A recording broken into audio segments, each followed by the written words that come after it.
this music down, shall we? It is, of course, Saturday morning, which is, well, no, I'm in the pot. Sorry, Caddy and I were just talking in game, and yeah, I thought I'd start with an Asura stew first thing this morning. Good morning, my friends. Yeah. This is the one where Mind has no idea what he's going to talk about today, but Caddy came up with an interesting question, which we will get into in a moment. Good morning to everybody. Gail, Ronnie, Caddy. There was somebody else in there. Emmanuel, Epsy. Good morning, everybody. Thanks for coming to hang out. Really not sure what I'm going to do here today. But Caddy did have an interesting question before we started up, which we will address in a moment. If you notice, I am rocking a peg leg. I am rocking something of a pirate little hat here, a little bandana on my head, which is actually something you can earn in-game. What is this called again? This is the Iron Tailpipe bandana, yeah, which you can get, I believe, in Iron Marches. I'll put up something when I do my fashion break on this. And the reason why is you may see my footsteps. I have completed another legendary this week. I'm not the only person who have completed yet another legendary this week, Caddy. So yeah. Oh, hey, see, there you go. Tailpipe Banana, homage to Beverly Hills Cop. I had forgotten that scene. Oh my God, that was an awful movie. Absolutely awful movie. I completed the HMS Divinity this week. And why would I make another Gen 2.5 Legendary? Well, it's simple. When Power Mechanist with the rifle was becoming a big deal, what I did was decide that I wanted cannonballs. I got really bored of Power Mechanist with the rifle, though. So I kind of adapted it and was playing Power Scrapper with the rifle this week. And to great effect, I might add. Power Scrapper with the rifle... Not bad. Not bad at all. Kind of what I was playing last week, but with a rifle and a little bit of pirate action, which, if you really, really want to make this, if you really, really want to go real on this, what you'll do is you'll hit customize with your legendary runes, and you will look for the runes of the privateer, which... you actually have to run if you're doing any kind of pirate motif, which will summon a little pirate a little parrot during combat and make you say "yar." So yeah, finished my rifle this week. So I'm in legendary burnout phase. I had 9 gold for a while. That was pretty awesome. Caddy may have also made yet another legendary this week, but, small thing to a giant there. Yeah. So she was wondering what rifle Holosmith would be like, and I think that may be a really good question here. May do some rifle Holosmith. I have privateer runes on a mesmer. Yeah. Anything that is pirate related really requires these runes. And you know what? They're actually not bad. It runs fairly well with the privateer runes. Not even going to front. It's beautiful. There's Caddy with her new legendary. Her legendary focus. Her Aurene focus. I don't know. What do they call that? Aurene's something or other. I don't know. Don't think we'll worry too much about the actual name on it. Sure is pretty, though. Nice work. So, yeah. Aurene's gaze. Okay. Aurene's stern look. They should, they're going to run out of names. Are you going to make the variants? Yeah, it is pretty. I'll be honest with you. Those new legendaries they released with End of Dragons are pretty high quality work. I will absolutely say that. I have not made one. I think I'm kind of up in the air at this point. There's one weapon left for me to make for like terrestrial legendary weapons, and that is the longbow. I'm not really kind of fussed about making that longbow anytime soon. I may instead go and make legendary sigils, I think, being my next one. Because really, I play no longbow. Eventually, I will want to, but yeah, they're not fixing Dragon Hunter anytime soon. So there is that. What else happened this week? I don't think anything Guild Wars related happened this week. We had that big stream last week, and I think we were all just kind of tripping off that. I was also working on videos this week. We got elf ears. We sure did get some elf ears. Yeah, we got elf ears. I'm going to see if I can... give me a second here. Oh, yeah, no. A friend of mine got permabanned from the forums. It's a trend. Interesting, Gail. Do you know what they got banned for? Because if I told you guys the comment I got banned for, you'd probably be very surprised. I don't know what's going on there. I won't get into it. I don't know. It's Saturday morning. I don't feel like being a loudmouth jerk today. Anyway, so yeah, Caddy was wondering about Rifle Holosmith and what we could do about that action. So there is that. Ruby throwing her weight around. They were disagreeing with the dev, and they told the dev, "Bless your heart, but I don't agree with you." Wow. So my comment that got me permabanned was and I don't remember the exact wording, but it was pretty close to, "Hey, have you considered that the nonsense that you're spouting does more damage to your side of the argument than good?" And it was pretty close to exactly like that. And that was my permaban. I did, however, receive three permanent demerits that put me close to that level for suggesting that Mike Z was not the best game director for this game, and I received a very significant permanent mark on my record for insulting ANET employees, which is funny because Mike Z was no longer an ANET employee when I said it. So yeah, I don't know. I don't know what they're trying to accomplish at the forums. I've said this more than a few times about the forums themselves. I think that what they are doing there in terms of protecting people, what they are doing there with what they are enforcing the rules and the way they are doing it selectively, really just removes a very specific voice from the conversation. And that's why so many people prefer Reddit. That's why the devs prefer Reddit. Let's be clear. The devs spend more time on Reddit than their own forums, Bobby Stein aside. Bobby Stein is, bless his heart, is all over those forums. In the lore section. Every once in a while he goes in there and gives some really good info. But that's about it. That's why you see the rest of them in Discords and on Reddit. They don't even spend as much time on their own forums as Reddit. And that's a function of what they're doing there. I won't get too further. I said I wasn't going to go off on it, but I went off on it. Yay me. All right. Windshark, good morning. Good morning. Yeah, I'm doing the CM Punk pipe bomb thing this morning.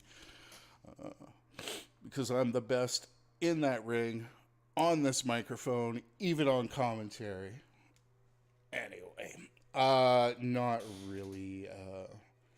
I've been banned for a few weeks now, and I'm not feeling the pain for it. I did, however, read the one forum thread there that was highly upvoted by people saying we should get legendary armor pieces just from hitting world bosses. Yeah, 30 world bosses equals an armor piece or something like that was it. And of course, you had the usual low effort Andes in there going off about how this was a great idea. I'm not the kind of person who is against open world legendary armor. I actually think there is one very, very good reason for another set of legendary armor in this game that is maybe more accessible without raids. I don't think it's a bad idea. I just think that the reasons people are asking for this have been historically 100% complete free range bullshit. But we'll leave it at that. Power Scrapper is absolutely the big fun these days. Caddy and I will agree. I think we spent a good portion of our week playing Power Scrapper. And me with the rifle and the pirate cosplay, which, I mean, when I was growing up, we didn't call it cosplay. We just called it dressing up in costumes. Which I suppose cosplay is less syllables. Anyway. And yeah, Power Scrapper is absolutely in a great place. And the rifle thing, not a bad decision. But Caddy was bringing up earlier about popping into some Holosmith with the rifle. And I'm asking myself at this point, do I want to do this on like a power setup or a celestial setup? And I think I'd probably go with the power setup for Holosmith. I mean, it's kind of if I'm going to run the rifle, I mean, what do we get here for? Well, we get some bleeds, some immob, some condition removal, some vuln. So, I mean, you could play this in Selly, but I think where I would go with Celestial Holosmith, Power Holosmith running rifle, is I would probably use aim-assisted rocket. Let me copy this build template and put this build template over here, and let's get rid of our Mechanist builds. Paste the build template, and then let's replace what we got here. Holosmith. So, burning, deactive condition removal, it reduces incoming damage but increase passive heat generation. We'd probably go here. I'll catch up with the chat in a moment. Hollow Leap, Corona Burst, probably this. And then what do we got here? More burning. Increases the maximum heat capacity while above 100% heat periodically gain might. That sounds pretty good, doesn't it? Or the vent exhaust on dodge. Do you get this on dodge? Right, dodge rolling, vents and attack. Okay, so let's do that. And then what are we going to do here? How are we going to play this out? Not a fan of Coolant Blast, so let's go with the turret.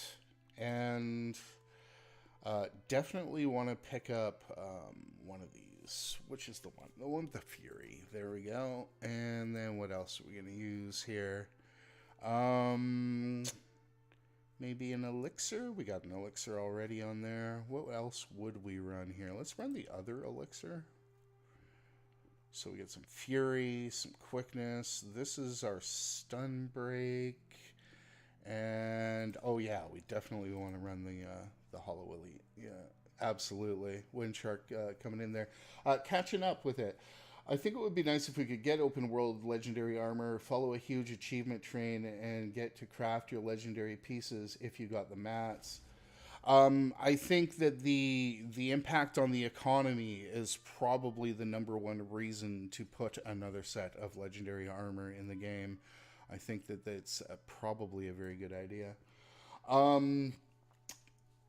I did some rifle hollow this week. It was very strong. I found it a bit awkward between the rifle range and the hollow forge melee. That's actually probably a really good point. We'll check this out in a little bit.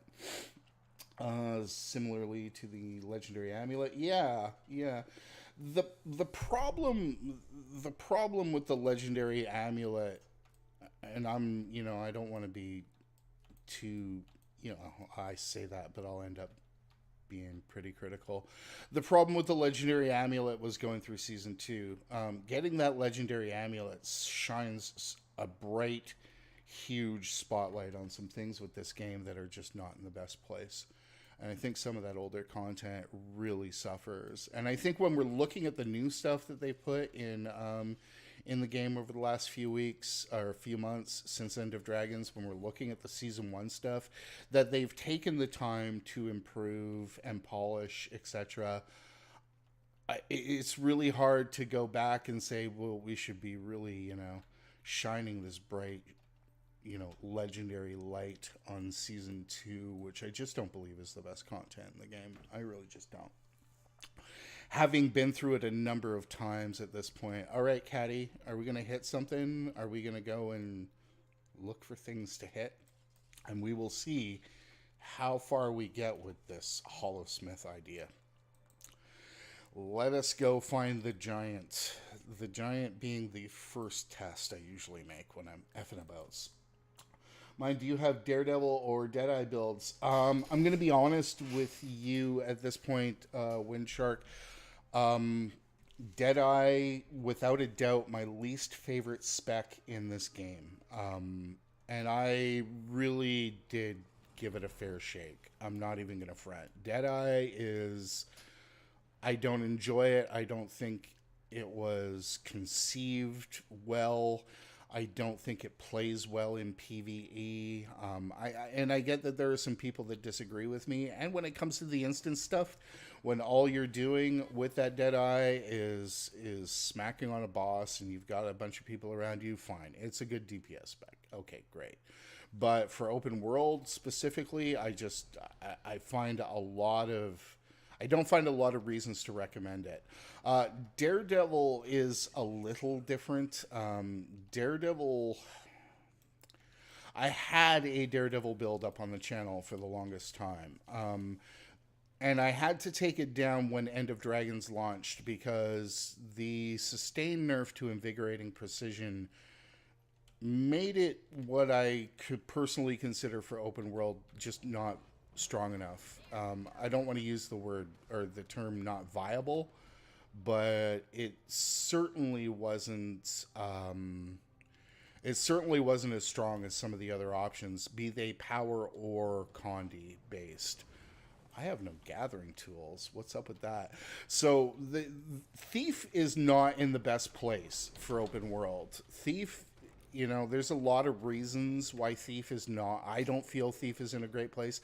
I think Spectre is good. Spectre is really strong. I would really like to love Daredevil. Daredevil is actually one of my favorite specs in the game, but do I play it on a regular basis? I don't. I just have a hard time building the sustain into it that it needs. It's something that I may take a little look at later, but I still think Thief needs a little bit of love for open world. Whether that's Deadeye or Daredevil, I think specifically, I think Daredevil really needs some look. You know, you can let Deadeye kind of rot where it is right now as a good troll spec for World versus World, or a good instanced DPS, power DPS. I mean, Deadeye is just fine power DPS for instance content, like I was saying before. And you can let it rot there and never give it any more attention, and I'd be just fine with that. This is largely a roleplay spec that was added because people wanted a sniper. And I don't think there's a problem with that, but I would really like to see a little bit of love for Daredevil because I love Daredevil. But as it stands, I have a hard time recommending people play it. So I actually pulled the video that I had of Power Daredevil up off the channel. I actually pulled the Condi Daredevil as well. So yeah, there is that. There's a fragility problem. There's a lack of utility issue that I think Spectre really does. Spectre really does kind of address these problems. I don't think this giant is coming. This giant's pissing me off this morning. Lord Hyzen has a celestial Deadeye build, and he is a monster that solos champs and legendary bounties. Yeah, well, I talked about this last week. Lord Hyzen, absolutely one of the premier build crafters in the game. Lord Hyzen, also a much better player than I will ever be. And when it comes to soloing things like legendary bounties, etc., I just don't have the skill to make Deadeye a thing, to be honest with you. And I don't think that there's anything wrong with admitting that. There's a lot of other alternatives. I just don't have the skill to really make Deadeye fun, to be honest with you. And I'm okay with that. I'm okay with that. I get over on some pretty spammy builds sometimes, and when I put these builds up on the channel, etc., sometimes they're pretty spammy, and sometimes the damage is not what a lot of people would like to believe it should be, etc. And that's okay. That is okay. Thief and Elemental. Well, see, here's the thing.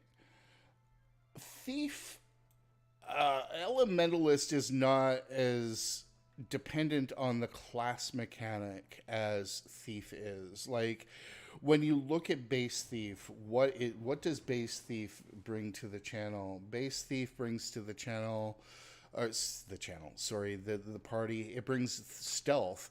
And what real good is stealth in PvE? What real good is stealth in open world? Stealth is really good for speedrunning dungeons and fractals. Stealth is really good for, sneaking into places. But stealth doesn't really help you win a fight. It helps you avoid a fight. And when the class is built around that, it starts to suffer when you've got such other alternatives. And I think that's part of what makes the new one so good, is it really just doesn't really require stealth to be super important. So, shortbow Daredevil in the Labyrinth, yes. There is one time of year when that shortbow thief of yours, that shortbow Daredevil of yours is absolute meta, and that is in a few weeks when we get our whatchamacallit. I'll get to your question in a moment, Deli.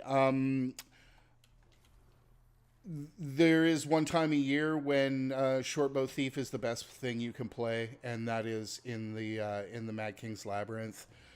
With Engineer coming in second place, I'll put a light on those builds as soon as those videos, as soon as we get back into the festival, because they're pretty funny intros. Anyways, this thing is not coming up. Let's go hit something else because I'm done waiting for it. But yeah, I mean, it's hard to recommend a class that's only good once a year for a few weeks. Is there any chance that you can put the Daredevil build back up? Deli, here's where I go with that stuff. When I pull a build off, it's just because I just don't recommend playing it anymore, and I wouldn't want to put it back up on the channel because the Staff Daredevil, is the Staff Daredevil build still up there? I don't know. I gotta wait for Caddy here. Okay. Is the Staff Daredevil build still up? Like, I pulled down the Condi one for sure because it had Torment runes. But I thought I might have pulled the Staff Daredevil build off as well.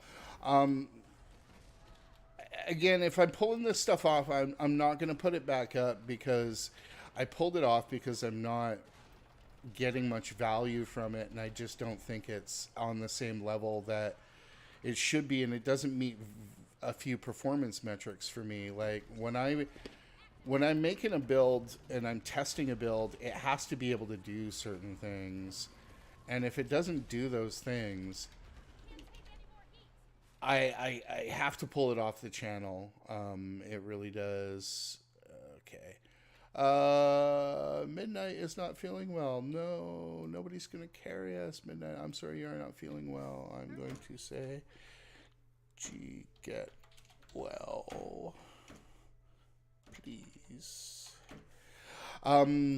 So yeah, I pull these things off the channel because I don't want a resource that is filled with things that are old and useless. And I think part of the problems with build videos is we run into a lot of scenarios where those build videos are no longer useful, but people leave them up because of the traffic they generate, which is great.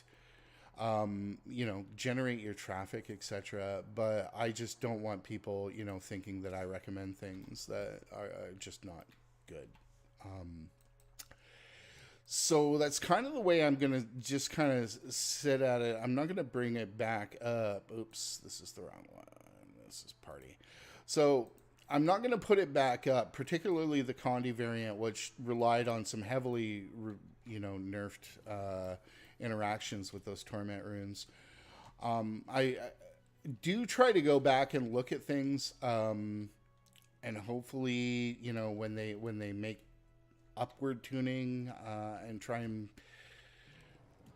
and make new videos, to be honest with you. That's kind of where I am.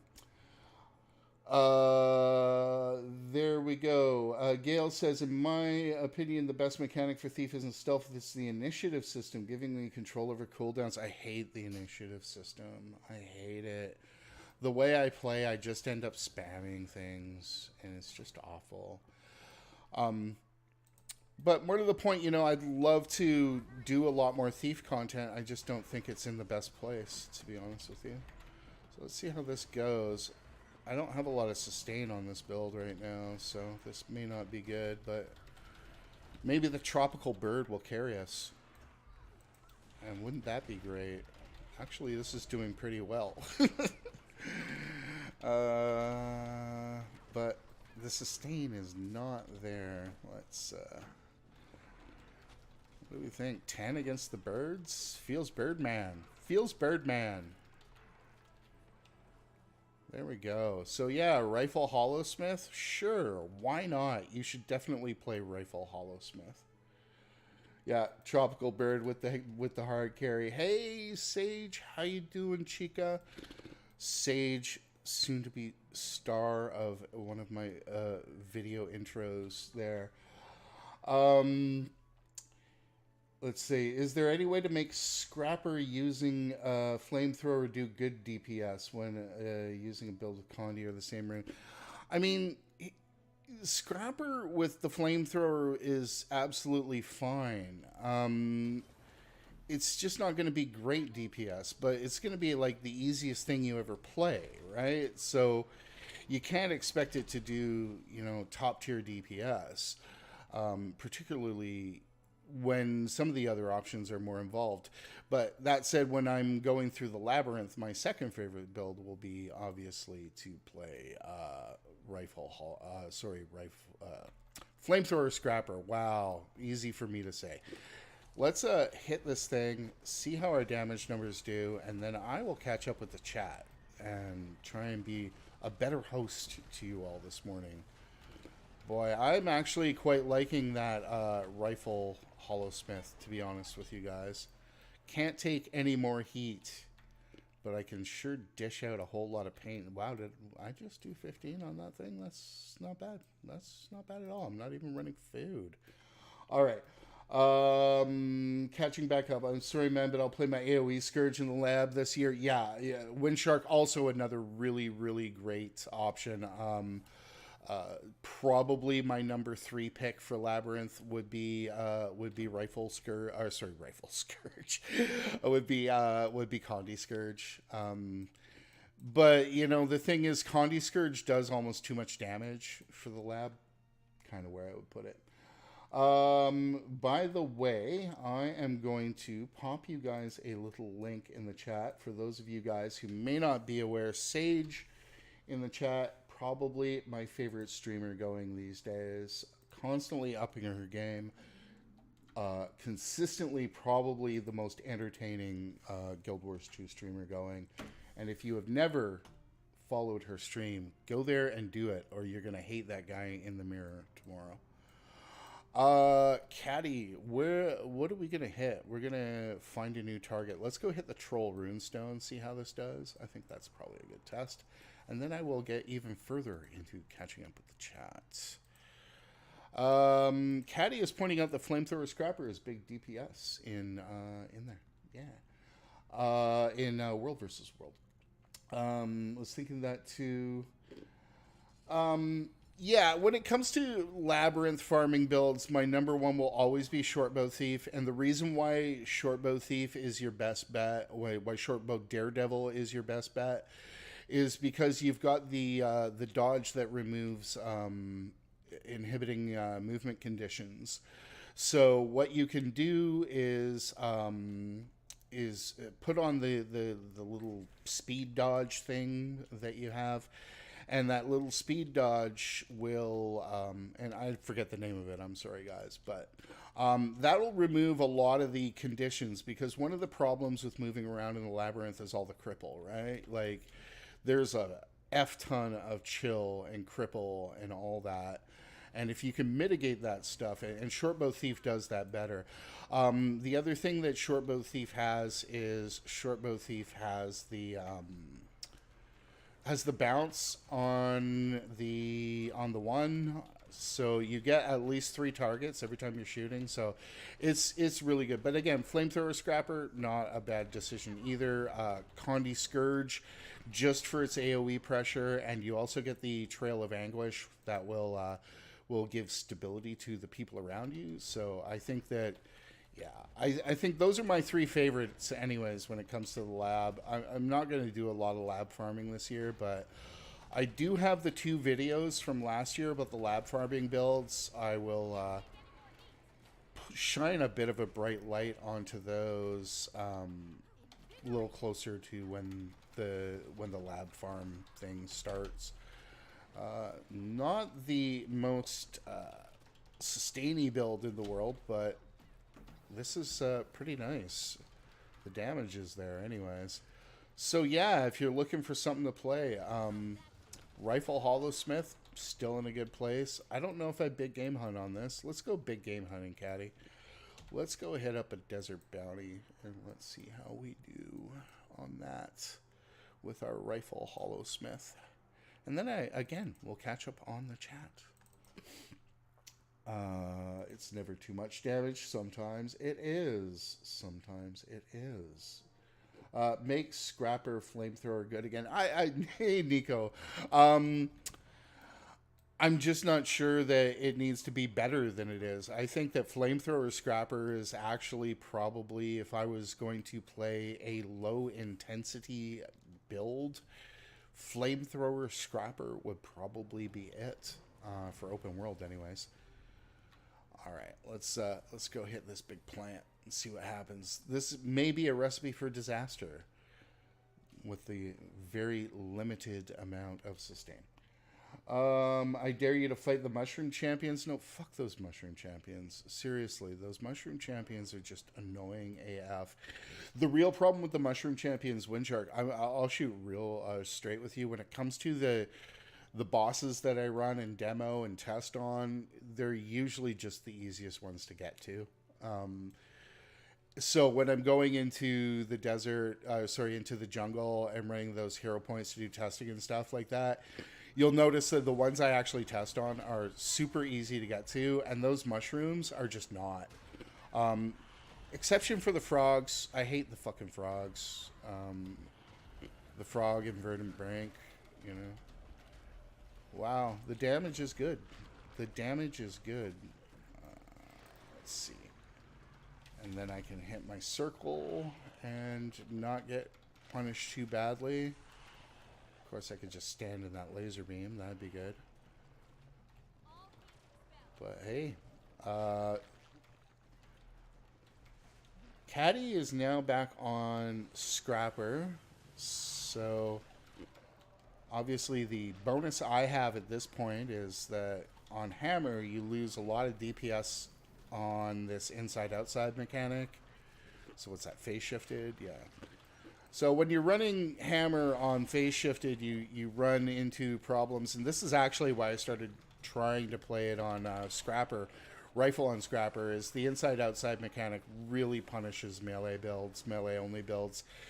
And Scrapper generally thought of as playing the hammer, and for the right reason, you know, it's in a good place. But I really think that the big difference here is the parrot. And I guess if I wanted more sustain, I should probably put on less memey runes. But I mean, don't make me give up my pirate cosplay. Yeah, the damage is pretty decent, you know. Like, this is middle of the road damage under this kind of scenario, to be honest with you guys. High damage, you'll probably be looking at about 12 fighting this thing. But yeah, it's good. Okay, I seriously thought about engineering flame weapon just for that. Big game hunters, yes, we two-man the desert bounties. We two-man the desert bounties on a regular basis. It's a big part of what we do. This thing's about to shift again, isn't it? Let's hit this a little harder. Yeah, of course. As soon as I go into the forge, there we go. Okay, well, that was not the right power to hit under that scenario, but there we go. So the reason, you know, it doesn't spike as high as say Scrapper does, but it sure does that nice consistent damage that you're looking for. Should have found more bounties to get the bounty hunter armor.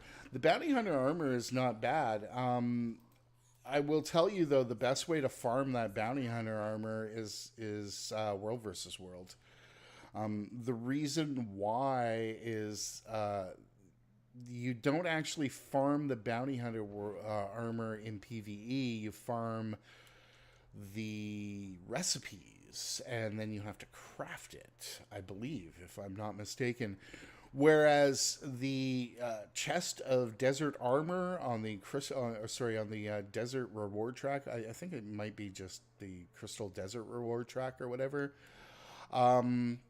is easily the best place for you to start, you know, building your fashion and stat selectable armor at the same time, which I'm a big fan of. The several birds with one stone. You see, everyone loves the flamethrower. A video for that for 1 million views. Nico may be right. I may be, you know, cutting myself short by, oh, come on, Annette. Really? Maybe cutting myself short by not making, like, well, hey, let's be clear, there is a flamethrower engineer build up on my channel. It is the engineer boost build, so it is the core build, and I think the core flamethrower build is actually in a pretty good place, and can solo a lot of things that a lot of builds can't. And in fact, the core engineer build that I have up on the channel running flamethrower is the absolute best for the Lake Doric area, where I put, you know, I'll throw my tunes into this little area of Lake Doric. Core Engie is the best build to play there, to be honest with you, because running Juggernaut in there is absolutely godly. Let's see, where are we gonna hit things? What are we gonna hit now? What is there to hit now? Let's go try Sense Whip Dials. Okay, sorry, I am unfocused this morning. I recognize that, but we will do that. Yeah, absolutely. Flamethrower is, you know, Flamethrower NG is the perfect thing to do hero points on. Absolutely. I think Flamethrower NG is in a great spot. So yeah, didn't do a million hits, but did pretty well. Particularly for the core builds. You know, that was an idea I was flipping around with. Really? Oh, here we go. Okay. Okay. Emog the Soul Beast. Let's grab this dude. This dude gets a little hectic sometimes with the special mechanics, so we'll see how it rolls. but yeah, I think it's important to kind of give people these options. But the reality is, how long are you going to be in that core spec? In these days, you're trying to get out of those core specs as quick as possible. But people really did like the engineer one, and the revenant one got a lot more views than I thought it would as well. Thought about it a lot, but my problem is the flamethrower does power damage on the first hits, and the final one does burning. So either one side or the other, the Balthazar runes. Well, the thing about the flamethrower is I actually really like it playing in celestial gear. So you get the value out of the power and the Condi on that. Obviously, not as much out of the power and more out of the Condi. But I like the flamethrower on celestial, to be honest with you, rather than going like straight power. Okay, let's see how this goes. I'm not convinced at this point, but ooh, yeah, I'm taking hits. Gonna have to be pretty careful here about not overheating. Oh yeah, no. Sniper has me. This is not going to be the build that I would play under this kind of scenario. Yeah. We need a GG button for open war. There we go. Well, we'll see how we go. I'm actually... Caddy is hard carry in this one. Yeah, I just don't have the sustain with these privateer runes to really make this a fun fight. So, yeah, the answer, Caddy, is Rifle Holosmith is fine. Just don't play it with privateer runes. And I'm going to just focus on trying to keep alive while Caddy hard carries me is often the case. Yeah, no. Just leave me dead. Leave me dead. Don't leave me dead. Leave me dead. Thank you. I'm going to catch up with the chat here. Bro is at the door. Hello, bro. CJJE, your Rev content is ace. Thank you very much. Thank you very much. Revenant, one of my favorite classes. Absolutely. And I'm glad it's there. Still kind of thinking about the power renegade build that we've been kind of talking about off and on over the last few weeks. So yeah, there's me dead, and that did not go well. So we'll just leave it at that, shall we? Engineer in general wants to lean hybridy, so I play a hybridy for... Well, some engineer leans hybrid. I think you can play... I wouldn't play Celestial Scrapper. I wouldn't play Condi Scrapper. I wouldn't lean into any of the hybrid on Scrapper. I do, however, think it's much more effective on Holosmith. Marshall's Holosmith, there it is. Caddy says that really it's time for the Marshall's Holosmith. And I'm just going to say no. I'm just going to say no. That's just how I roll today. I'm feeling a little nope. Let's go back here and see if these have popped, and we'll try one more time. And then move on with our lives. The other thing I've been playing the living shit out of this week is Spellbreaker. And I'm really a big Spellbreaker enjoyer. So still nothing. Really? Come on, guys. What is this? So, yeah, does Engineer itself lean hybridy? Not necessarily. I think Engineer is probably, in terms of the buildcraft, in one of the better states for any class in the game. I think that Engineer really kind of has the ability to lean hybridy better than most classes do. And I think that Revenant is another one of those classes. But would I run a Celestial Scrapper? Probably not. I probably would not run Celestial Scrapper. Sandswept Isles has some hard bounties. Yeah, it does. It does. And I'm not on a trusted build at this point. So we will leave it at that for the moment. Hey, Caddy. Want to go do a DRM? Yeah, you do. I know you. I know you want to do a DRM. And I am going to swap to my Spellbreaker. And we are going to do the Lake Doric DRM because that is how I feel. And then we'll probably take 5 minutes after that. So that is the idea here. Give me a second. I'm going to cough. Onwards. So this has been my current love this week, is Spellbreaker for PvE, for open world, for the general, tier 1 fractal player in us all, for the dragon response mission enjoyer of us. I think Spellbreaker is actually pretty good right now, and I am quite enjoying the gameplay of it. The game, the damage does not spike as high as Power Scrapper, but it's in a really good place. So we're just going to quickly burn through one of these DRMs, and then I will take 5, and then we'll figure out something else to do. Private. There we go. It's just you and me, Caddy. We've never done this with just 2 people, have we? Lol. There we go. Okay, so no, we're not going full CM on this. We're just going to burn through this one. So if you've never done DRMs, guys, do them. They're fun. They've got adjustable difficulty. I've said this over the last couple of weeks. I'm a big fan of this content. I really wish there was a little more of it. I wish there was more new content in this game right now. I'm not really enjoying what I fully feel is a bit of a content drought. I get that the Season 1 stuff is tickling some people's fancy. I am not one of those people. Let's get there.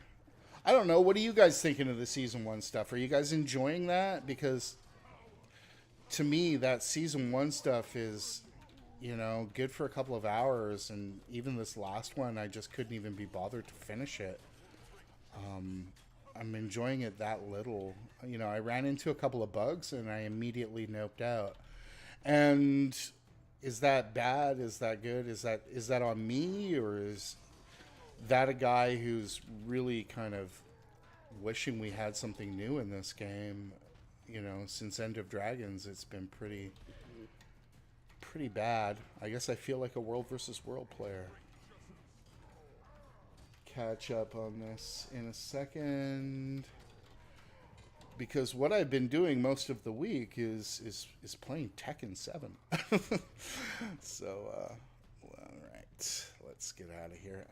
Also bought an MMO mouse this week, which I have not used yet because my thumbs are raw from my controller and playing Tekken 7. There we go. Let me catch up with the chat here. Love the Tower of Nightmares. Never done it years ago. I ran into a bug on Tower of Nightmares, and it was so bad. And I'm so disengaged at this point that I haven't gone back to it. I haven't gone back to do it. I've got a very low level of patience for some of the shenanigans in this game. And when we ran into a bug that threw us into a public instance, after playing privately, like, we just wanted to go through and see what was going on and see what we could do it and learn the mechanics and everything. And the next thing you know,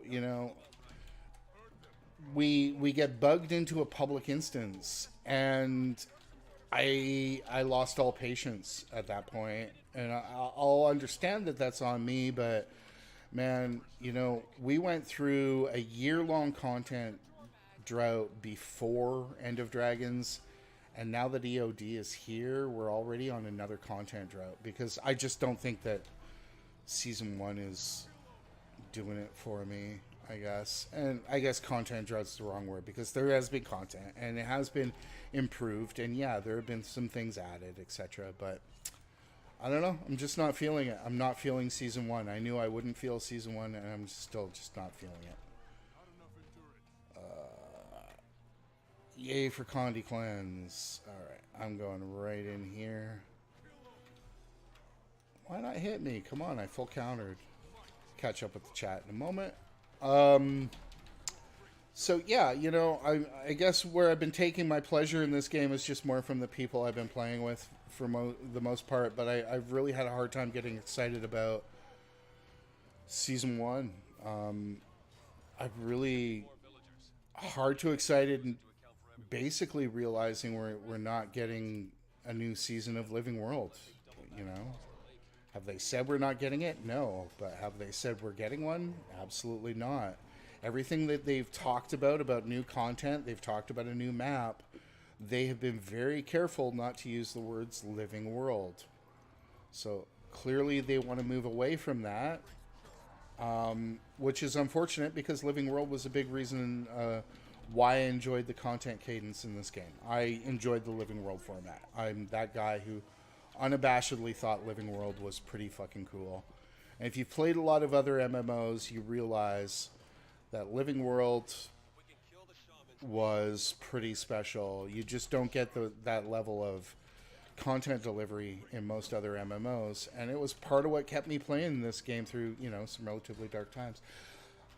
So really, I think it's when we're in this point where, you know, they're being cagey about whether or not there is more Living World. They've kind of talked about more content, and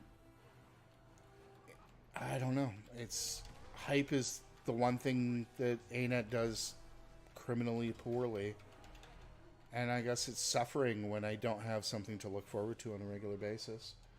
Gail says, oh, hey, Licentian, thank you very much. Just flew in from old Ascalon. And boy, are my arms tired. Take my knife, please. All right. Licentian, thank you very much for the support. Really do appreciate that. Really do appreciate that. Catching back up. I'm waiting for the whole thing to finish so I can do it together. Yeah, I mean, but then you're out of content shortly afterwards. I don't know. I'm gonna hold back on what else, you know, the other things I have to say there. The Living World Access is just one more thing to try and pile onto a plate that's already full. Well, and here's the thing. Getting rid of the content delivery model of Living World, I understand, because, you know, selling it to people and the thought that, oh, I just bought this expansion, now I have to buy $100 worth of DLCs just to keep up on the story. I get that that's a limit, and I understand that. But, you know, a year of zero content where the content in this game was, here, go do some old content for a legendary amulet, which really was the content prior to EOD, giving us a 7 out of 8, a 7 out of 10 expansion. I mean, I'll call End of Dragons 7 out of 10, maybe 7 out of 10, and then no more new content. Wow, that's not healthy. That really isn't healthy. Particularly when I think about how we went from the last episode of Season 3, 3 months later, we were playing Path of Fire. 2 months after Path of Fire launched, we were playing Season 4. And I get that maybe that wasn't sustainable, but, dude, I mean, that was me at my happiest playing this game, really. Because there was new stuff, there was the old stuff, there was more than enough, and they weren't making me go through stuff that had already proven to be unpopular. So I don't. At least there's still plenty to do. You know, I haven't gutted End of Dragons for its content yet. I've only done one playthrough of the story. I could probably stand to do another one, just not on stream. Caddy is really hard carrying me today. Wow. So, isn't moving... Well, is it just a branding thing? Because we haven't had any new content. So, and they aren't, they're talking about a new map. That's kind of all they've talked about at this point. Is it just a branding thing? Or haven't they started referring to IBS as Season 5? Is IBS Season 5? I'm pretty sure they have started referring to it that way, right? I love this fight. This is a really good fight. This is a really cool little boss fight. I wish they'd just do more of these simple little things. Catch up in a minute. I'm just gonna try and not completely disappoint Caddy with my performance. Look at that. Yeah, no, she's like almost 1.5 times my damage.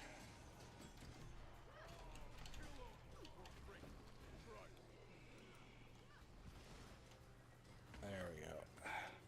Hey, 62k, not bad. I'll take it. I will catch a bit with the chat in a moment. What's that? Is this it? Is this it? The Amoeb. There we go.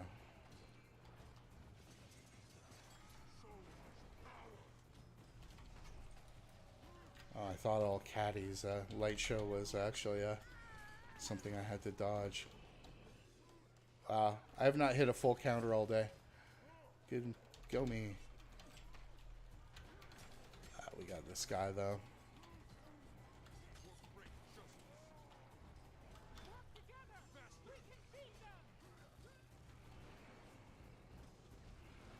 Oh dear. Look. Catch back up in a moment. This is where I try and play a little better. That's all I can tell you guys at this point. But yeah, might makes right is pretty nice sustain still, guys. I'm here to tell you. Really is. Let's get that.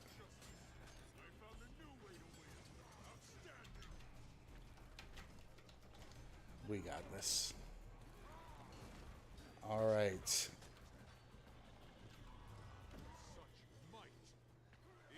There it is. And he hits the full counter to hit to do the last hit. That was really nice. All right. I'm going to exit here, and then I will catch up on everything. Don't dodge, do full counters. Yeah, I mean, it's not always that easy, to be honest with you. You got all that muscle memory, right? That's a part of it. What I like to use full counter for is for walking into AoEs. But that said, I will catch up with everything in about 2 to 5 minutes here. Ekaterina Kolcheva, thank you very much for the subscription. And I, my friends, will leave you with my waiting screen and be right back.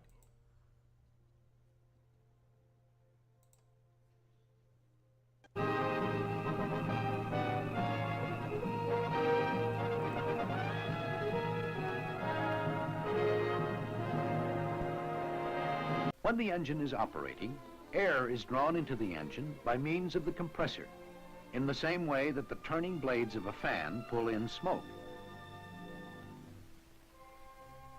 Now the air is forced into the burning chamber, where it is mixed with fuel sprayed from the fuel injectors. When the fuel burns, it produces hot expanding gases. Let's think first about the usual ways of moving things. Let's see that action again, and this time think of the force. For every action force pushing against an object, there's an equal and opposite reaction force pushing back. This is a law of physics discovered by Sir Isaac Newton. Once again, an action force this way will produce a reaction force in the opposite direction. Now let's do it again and think about the reaction forces.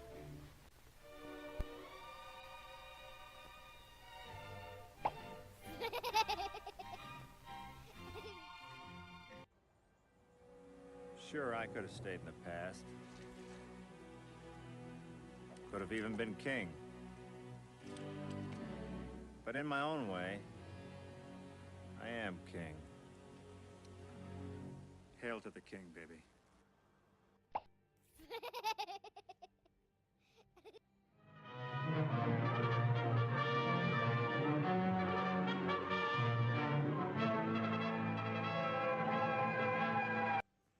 fumes of gasoline, benzene, and naphtha, when they mix with air, are a powerful explosive. And when they reach an open flame,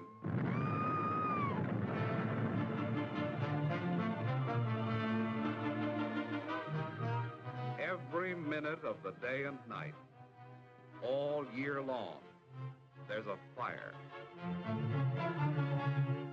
Every hour of the day and night, all year long, one person dies and 4 are maimed by fire. When will this appalling rate of death and destruction come to an end? That is the challenge. How will you meet this challenge?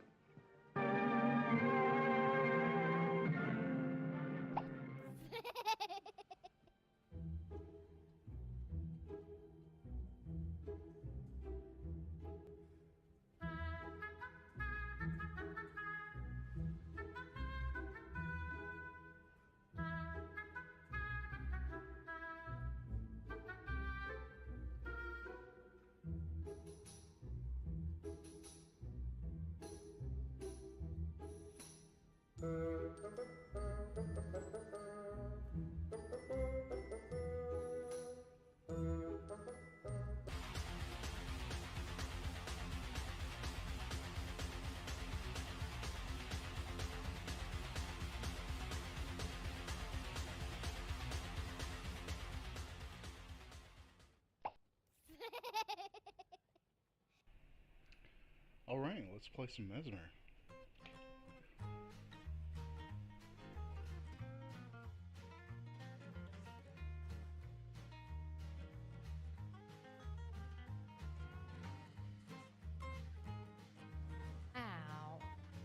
Ow.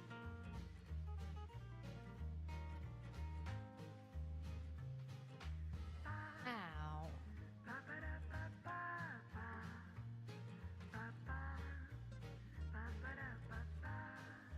Ow. Ow. Ow.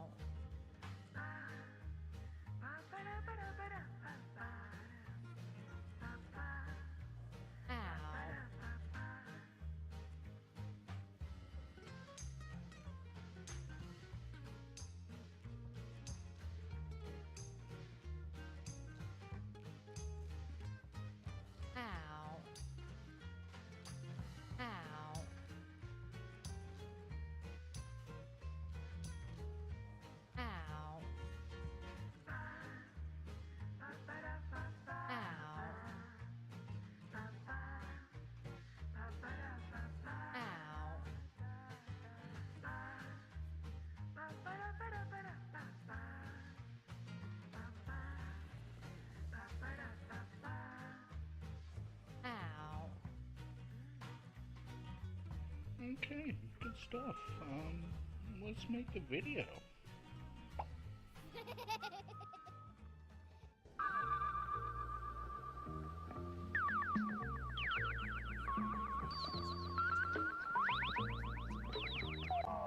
The laser, a useful tool. But the laser is a double-edged sword. On one side, a beneficial tool. On the other, a dangerous instrument that can be harmful to those who use it. Normal clothing offers no protection from the laser beam. Almost any fabric will catch fire. Not only is the direct beam dangerous, but reflections also may be hazardous. Specular beams are reflections from a lens. They can be thrown in any direction from the lens surface. Anyone in the area may come in contact with the reflections. In some instances, contrary to the obvious, the farther away one stands from the target, the greater will be the damage to the eye.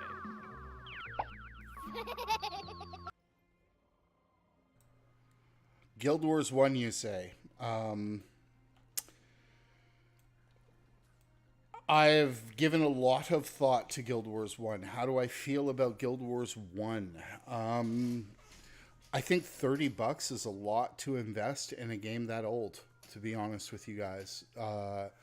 When I think about the value that I'm getting off other games when I'm playing them these days, I think that $30 is a lot to buy into Guild Wars 1. I do. I've never played Guild Wars 1. My history with Guild Wars 1 goes this way. The beta came out, and I played it for a few hours, but it also came out when they added PvP to City of Heroes, which I was maining as my game at that point. And it just didn't really appeal to me. The gameplay was not as good as City of Heroes. And I get that the buildcraft was kind of interesting to it, but then the buildcraft was really interesting in City of Heroes as well. So I didn't get into Guild Wars 1 because I was playing another game.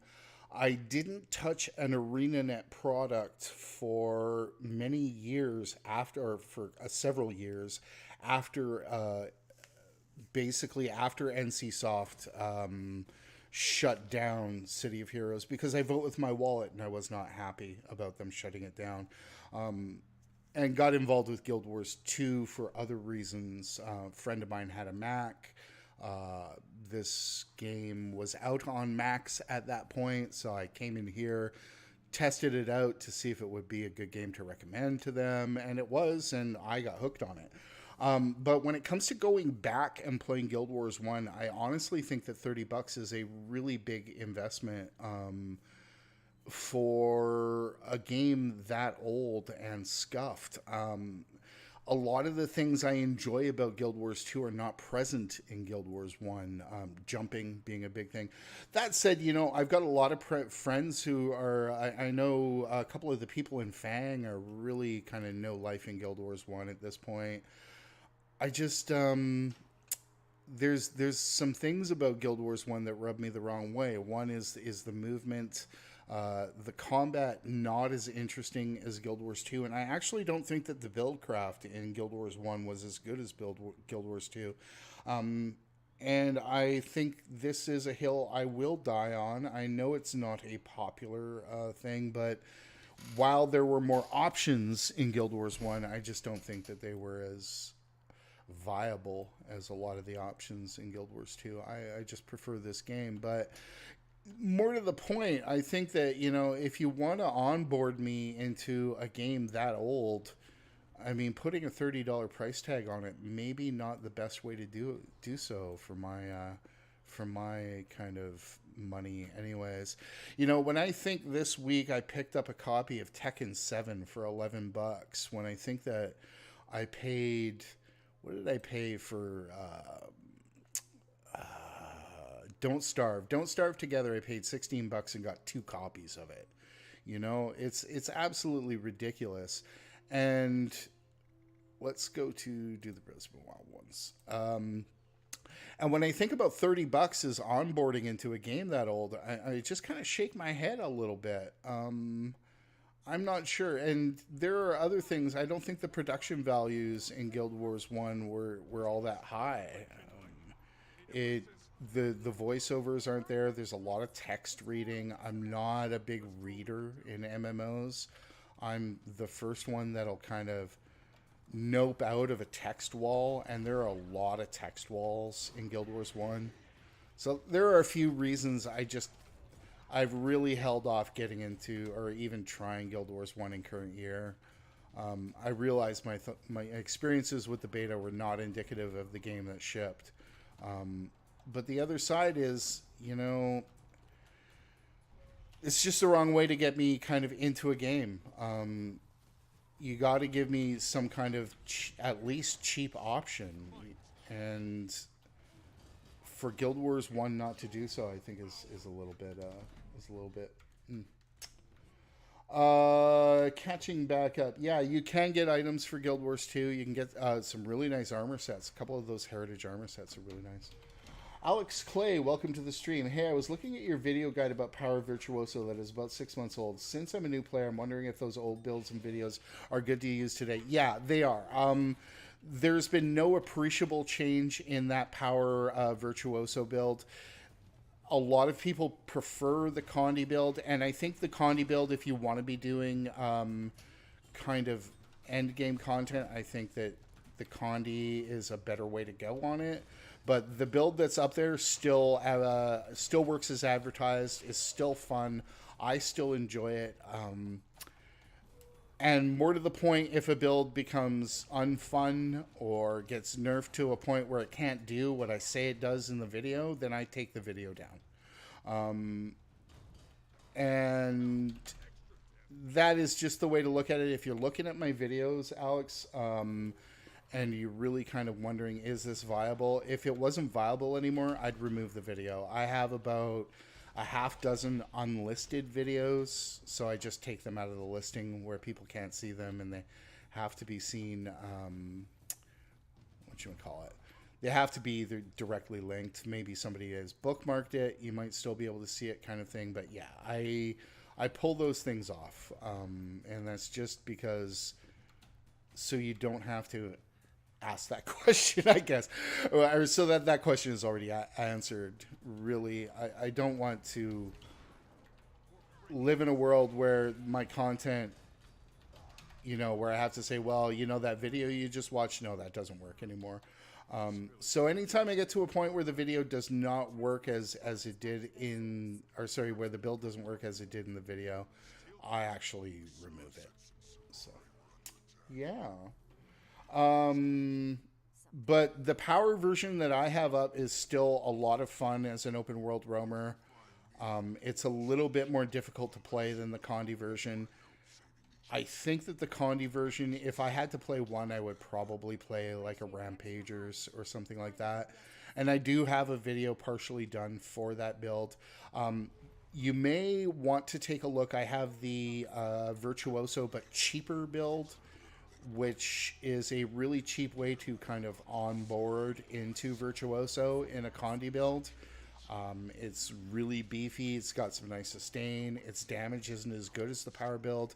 I'm not sure I find it as fun as the power build, but it's pretty good. It's pretty good. And I think I geared it for about 8 gold. So I think you might look at that if you want to actually just try out Virtuoso. There's 2 options. You could obviously hit up that power build on the channel, or hit the but cheaper Condi build and take a look at that, because I think that's kind of why I made the but cheap builds, so you can gear them out for about, for less than 15 gold was kind of the goal on all of those, is just to get into them and into a place where you can farm better gear. Oh, great. Thanks a lot for your answer. I'll look into Condi then. I always thought its Condi builds more complicated. No. That's Condi builds are not more complicated. There are a lot of cases where Condi builds are just objectively better. And I will point to Elementalist. I think Elementalist is better as Condi. I think playing Elementalist as power these days is not a good experience. But the thing to remember about Condi builds is that Condi only takes 2 stats from your armor to get to its maximum, whereas power builds take 3. So what that means is you can run a set like Trailblazers in Condi and just kind of have that kind of cozy experience where you've got a ton of hit points and a bunch of toughness and stuff like that. And that makes the game a lot easier, regardless of running things like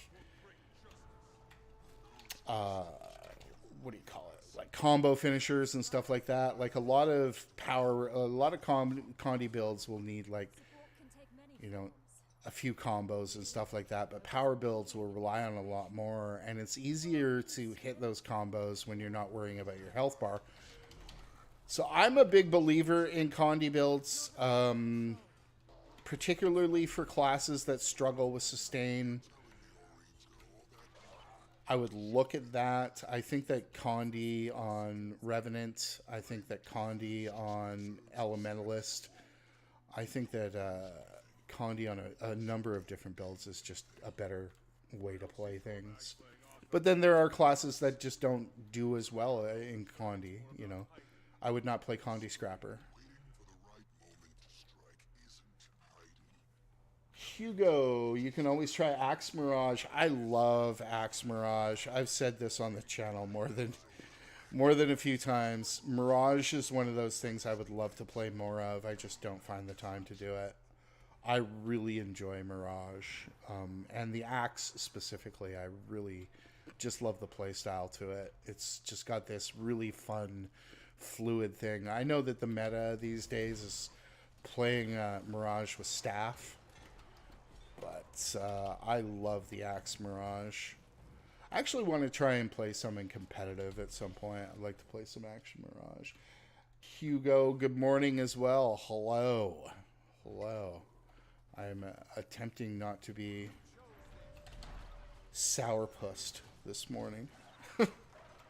I guess. I was out on my break thinking, man, I've been negative this morning. Holy smokes.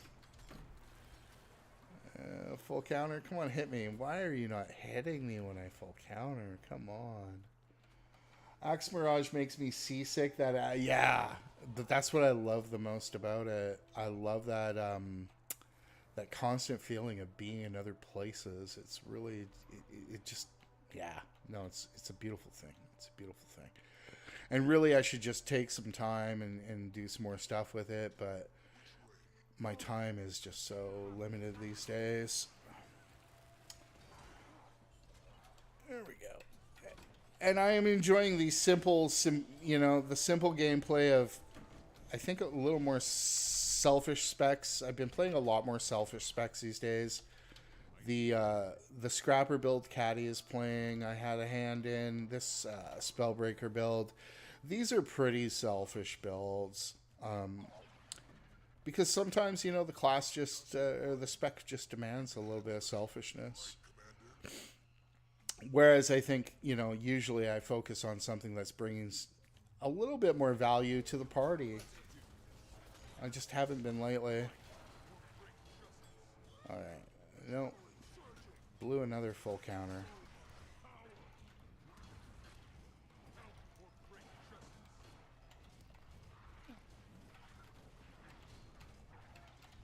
But, Arc is up on your screen. It's solid, though not totally impressive damage. I am, however, not playing it very well either. There. There's a full counter that works. Alright. Come over here. Guess some mobility on this would be good. I should probably try using the greatsword. Take these out. What happens? There we go. Clear out the trash a little bit. And let's do it. Let's kill this boss. This one's a harder boss. This one has a real knockback that if you don't have stab or stun breaks, it will really start to punish you.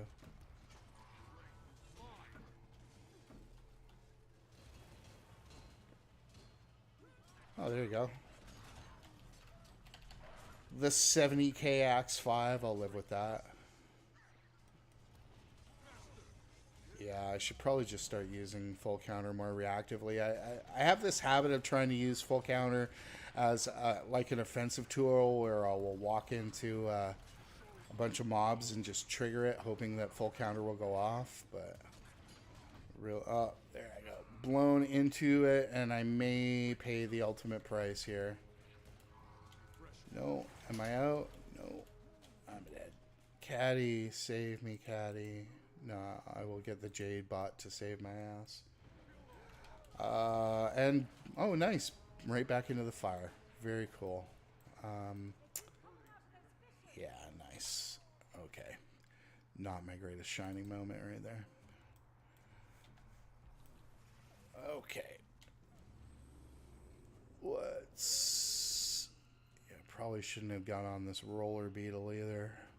I was all like, hey, I'll get there quickly. And then, of course, it's like... No. Oh, good.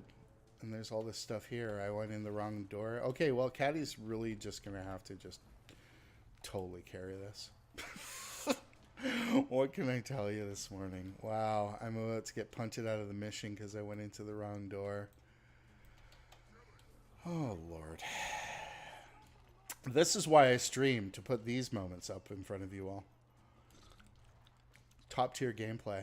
Me on my Raptor, letting my friend hard carry me. Let's go.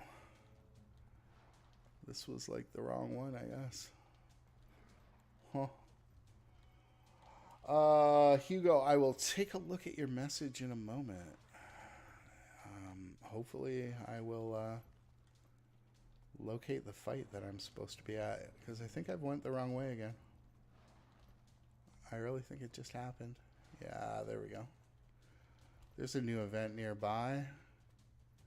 Maybe I can come in here. Nope. Oh, dear. Can I come in here?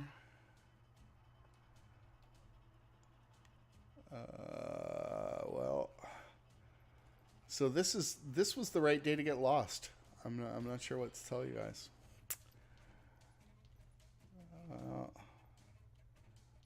Yeah. Do I have a teleport to friend? No, Caddy just cleared it. All right. Well, sorry, Caddy, for making you do that. I got lost. I'm not sure what to tell you. We'll do another one in a moment here. I have a weird build if you want. You can give it a try. Ritualist Condi Herald with Firebrand runes. Mind giving it a try to check on damage. I actually have a fun story about that, but I can give you a good idea of that. Let me show you where I'm at. I actually geared Ritualist on my Renegade this week because I was doing some raids last week and I wasn't hitting the numbers that I did. So let me pump this up and we can take a look at it. Ritualist Condi Herald, you say. Let me get back to Eye of the North. We'll take a look at how it does. Curse you, J-Bot, and your inevitable betrayal. You know, I was the first person to bitch about the J-Bot, but you know what? When that shit's rezzing me, I'm a fan. But yeah, I'm not a huge J-Bot enjoyer. Okay, so where would we roll with this? We would roll Herald, you say. So let's go into equipment. And we are in Ritualist gear. I have a few pieces of exotic, but so be it. So this is Ritualist's Firebrand runes. Okay, so let's run the Firebrand runes. Let's see what we got here. So you're basically talking about permaing the quickness off Herald with the Firebrand runes in the Ritualist gear. Didn't Nike put up a build something like this? I think he did, but let's take a look. So then we will get rid of Renegade. Let's copy this, paste this here, and then we will put what, Herald down on here. So where are we looking at that? Herald. So then what we got here? Strike damage? No. Yep, there we go. Use a consume skill heals you. Boon to an ally. Also apply might to nearby allies. Interesting. Strike damage is taken. So we'll take this. And yeah, let's go with that. Okay. Saying, think that, so yeah, we can take a look at this for damage. Let's put Herald back on here. I mean, we're looking at the perma quickness on this, so it should be interesting. We'll get into it. Let's see, Dragon Response Mission. Nope, not Fire Heart Rise. Nope. Dragon Response Mission. Primordius is champions. Let's do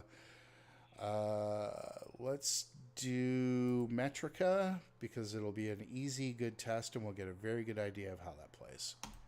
All right, so yeah, let's take a look at Condi Herald. J.R. Ray, just wanted to say thank you for your class videos. They have helped me immensely as a player. I've been playing about 6 months. I appreciate you taking the time to make videos. J.R., thank you very much. I will apologize for the lack of videos over the last couple of months in a way. I have a bunch of things started. There will be stuff soon. I keep saying that every week on the stream. But I appreciate that you're taking some value from the content. And really, I can't ask for anything more. So I'm really glad. There is more to come. There really is. And I have been trying to think about different things I can do as well in terms of making, the content and the build videos better and stuff like that. Let's take a look at the damage. We'll have a better idea on the... boss. I don't know. Ritualist's gear is kind of funky. I like it. I really liked playing Ritualist gear on Tempest. I thought that was a lot of fun. But unfortunately, when I started playing it, I just realized that the benefit that I was getting off the Ritualist gear on Tempest was... didn't outstrip the benefits I was getting playing it in Celestial, so I ended up just recommending Celestial, but the Ritualist was better damage for sure on Tempest anyways. No, we don't need to heal that. We need to just grab these people and let us deliver our little dudes here. Rip Condi Herald. Condi Herald is still a thing in World vs. World. I'm not going to front. Condi Herald is still a very good thing in World vs. World. I think it's okay, yeah. I mean, it's not bad at all. Is it worth the pain of getting the Ritualist gear if you don't have everything already? I'm not sure. That Ritualist gear is a absolute pain in the tuckus to get. Don't get me started on that one. I will know better on the boss, but this is alright. Maybe do a couple more bounties after this and get a better idea of it. But if you were running anything different, hey, don't you dare hate on my helmet on my Asura. This is run this way for this reason. I bought this helmet. I bought the Braham's armor pack just to put this helmet on an Asura, to be honest with you guys. True story. I bought that armor pack just because I wanted those horns on my Asura. That's just how I roll in this game. I mean, the quickness is nice. I'll give it that. So what do we get with the quickness? Yeah, pretty easy to perma the quickness.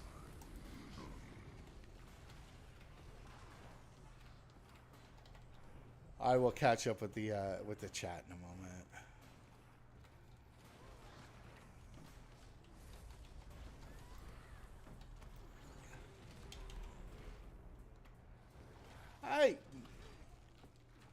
I mean, how does this feel? I don't know. Let's keep our thoughts to ourselves on how this feels until we fight the boss. Against trash, it's not particularly strong, but it is a Condi build. So Condi builds will struggle with that. What do we need? 2 more scientists to evacuate. Let us do it. Where are the scientists?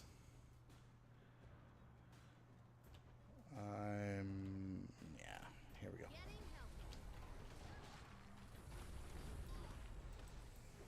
There we go. We have reached it. Okay, so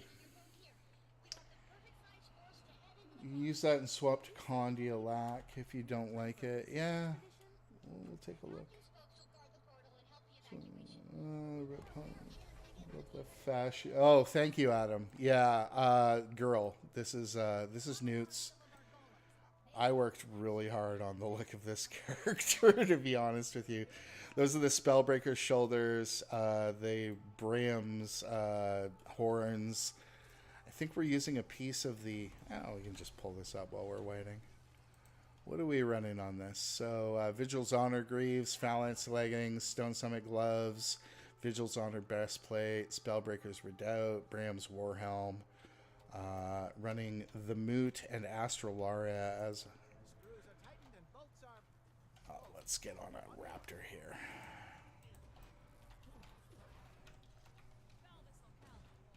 I don't know. What would you run as the off weapons on this? That's the problem with Condi Herald is there are so few good Condi weapons on Revenant.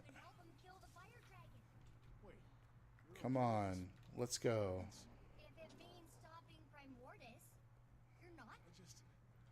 An elder dragon is an elder dragon. There we have it. Dormag can't be taken away. Jormag's not the one pinging my instruments. Come on.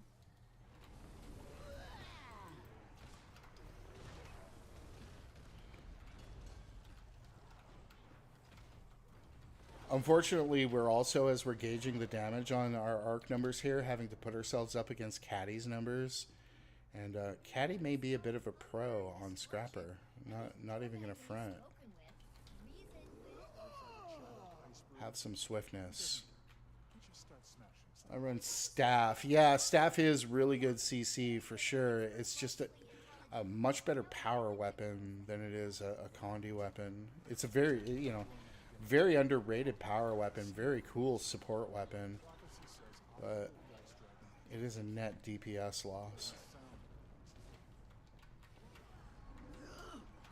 Where am I getting this alacrity from? I wasn't getting much of it, but I was getting a little.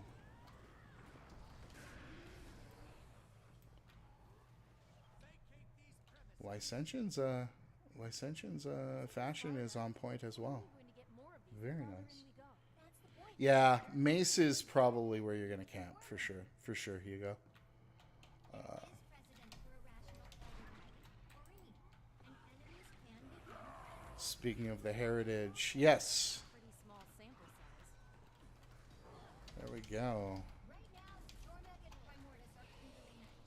So we get them to destroy. So against the boss, I guess the problem is you just got to keep pulsing out that quickness by firing off your facets. Suppose we could do this and get the extra boon duration. Alright, boss incoming.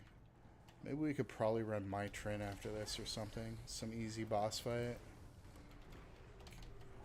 Do a couple bounties. Really get a good idea of it. I will say, all the vitality is pretty nice.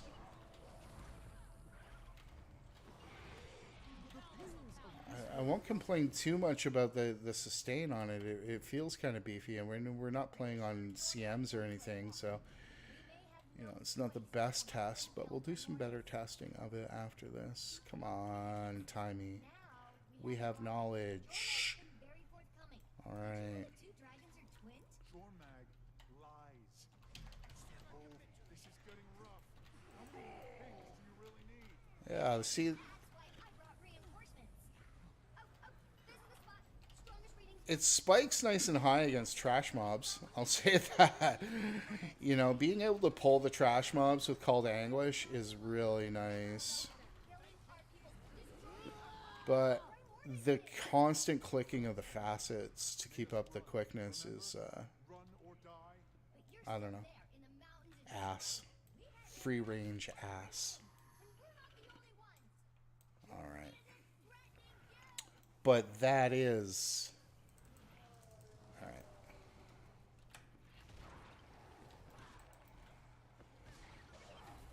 Let's get those facets going, get that quickness in there. Yeah, the sustain is pretty nice. I'm like standing in those red circles.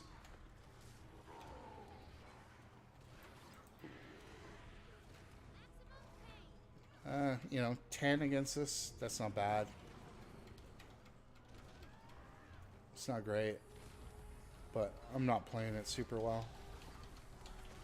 Let's put this through. Break that break bar? No.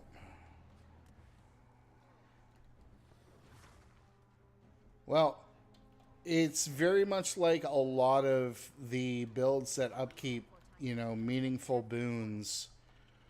Like, and when I say meaningful boons, I'm talking about, builds that upkeep permanent quickness and permanent alacrity end up taking a pretty big hit on the damage. But let's see what happens here. This is obviously also not the best Destroyer's spiking crazy energy. best boss to test DPS on because of all the ads. because obviously I'm not set up just to show only the target in my arc. I'm showing my my cleave damage as well, which I realize is not the optimum way to test. I'm really missing the stab that I can get, or the stun break that I can get off Renegade. I mean, it's good. What, am I keeping up with Condi Mirage here? I think, yeah. Licentians on Condi Mirage. So, I mean, I'm really liking the sustain. Yeah, I'm really liking the sustain of this. I just, it's viable. It's absolutely viable.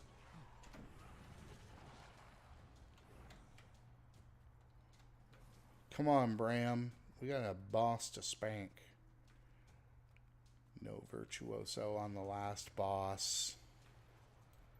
Oh, so I see. So you're swapping in mid-combat. Look at you. That's what we all should be doing. All right. Let's hit this thing.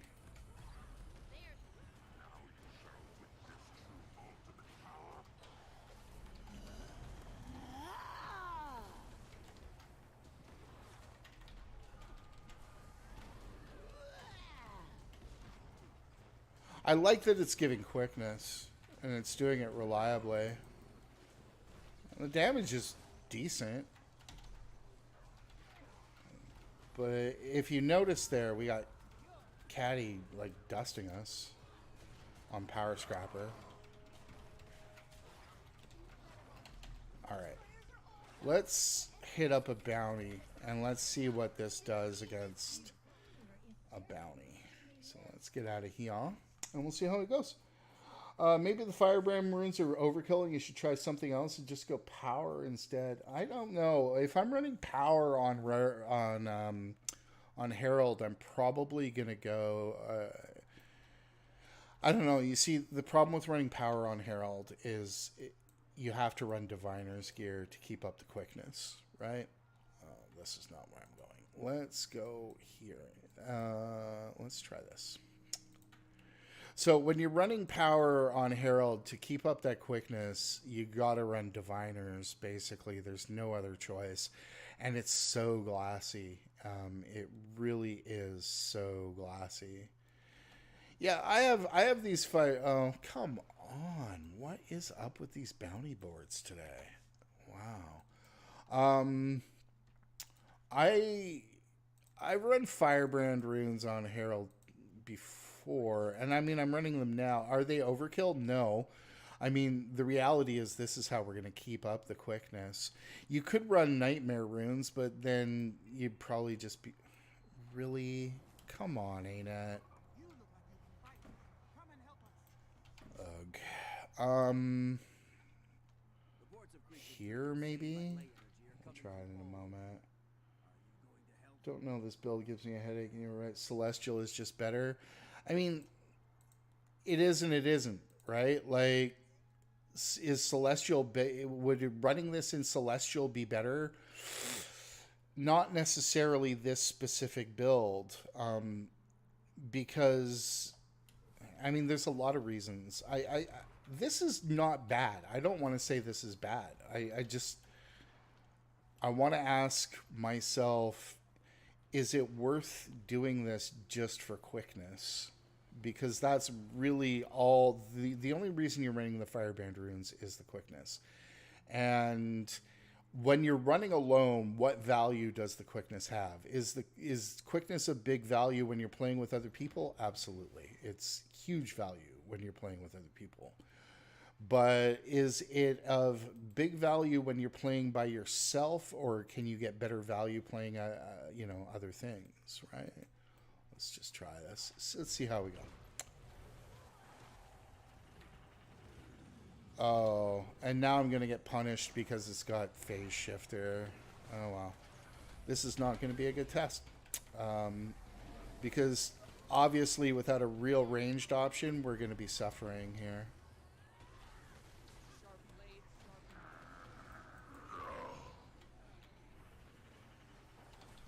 See, now we got Phase Shifter and a boss that really just gets annoying during Phase Shifter.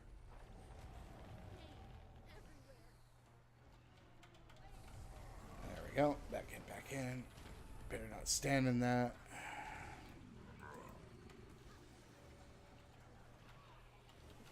I'll catch back up here in a moment.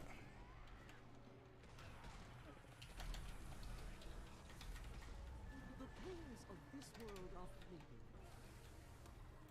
That's my blood. It's just... without that short bow, you're really missing that short bow on Condi in moments like this. And the damage is good.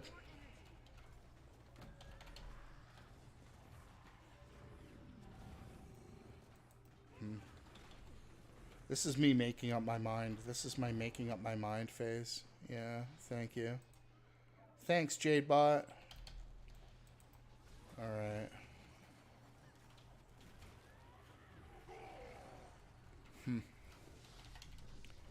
I'll check my traits after this. I'm not sure I'm as sustainy as I could be.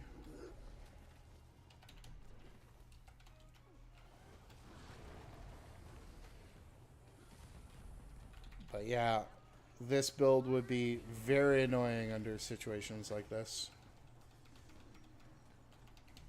Though I suppose Scrapper's not much better in this scenario, to be honest with you.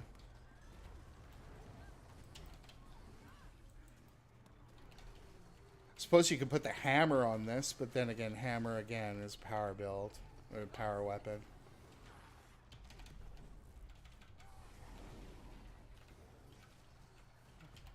Yeah, no. Seriously punished by this mechanic. Ugly.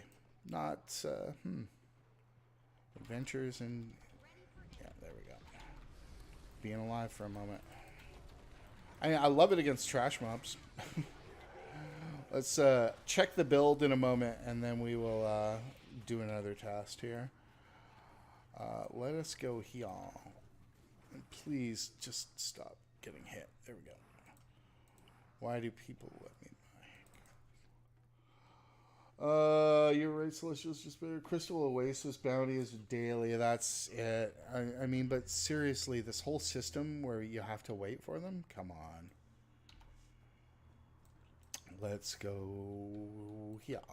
And just want like a simple thing, right? Can kind of be the challenge when we're doing these kind of things. It's just trying to find some kind of simple, simple boss. Excuse me. Oh, look, actual bounties. Isn't that beautiful? All right. So let's try it against Sand Snare, which will probably also give us Phase Shifter because it's just how the day is going.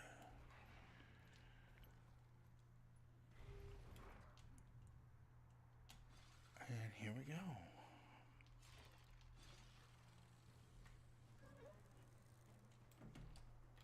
What do we got? Sniper, Signaler. Oh, good. More lame. There we go. This will be a better test.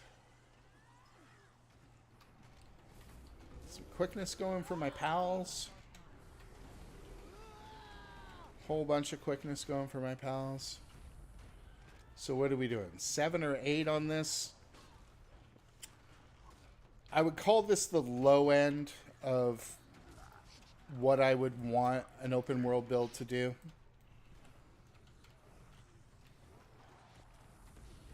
Why am I taking all these hits?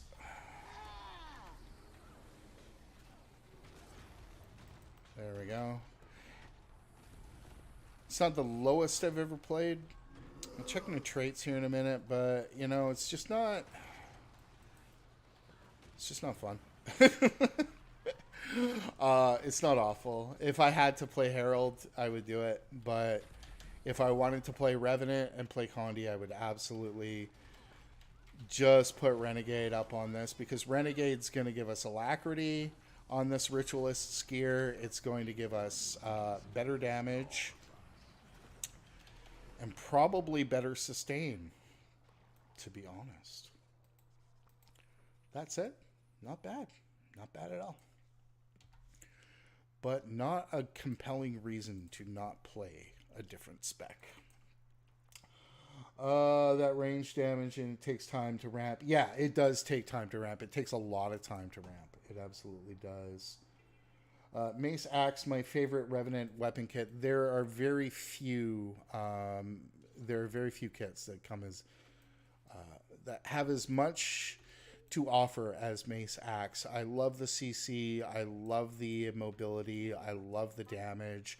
I love the fact that you can actually put some might out on people like that. It's great. It's great. I think this is where we will end our journey for our Saturday morning. Out of things to do, didn't have a whole lot to talk about. Try and bring something more next week. Do we get that balance patch next week or this week or the week after? Probably the week after, I think. So we'll see what happens. How does Viper's gear with Runes of the Firebrand Herald sound? I mean, it's still not a compelling reason to not play Renegade, I think is the best way to put it, Windshark. To me, anyways. I mean, you could mess around with it a little more. The Ritualist gear is nice for Condi builds. It really is. It's cozy. And particularly a Condi build that's bringing out a relevant boon. So yeah, I mean, I would still rather run this in. I would rather run this on our good old pal Renegade. I think Renegade's just a better choice there. That is why I'm afraid to buy gear this week. Yeah, I mean that's the real thing there. Found that I can get used to the burn on Firebrand runes. It annoys me. Yeah. I mean, Firebrand runes are cool, but I would rather put them on something else. I mean, I get it. I get the value that this brings. I'm just not as stoked on it as, say, maybe other people are. At any rate, we will leave it at that, my friends. I'm going to thank you all very much. Licentian, again, thank you for the support of the stream. I really do appreciate that. And the rest of you, thanks for showing up, hanging out, killing some dudes, all that. Caddy, thank you for the hard carry on the damage. And we will talk to you very soon. Just going to remind you to min-max your real lives. Do it. It's important. That's what I've been doing lately. And try playing other games, and if you're playing other games, protect your thumbs because mine are in a bad spot. Have a great week, folks.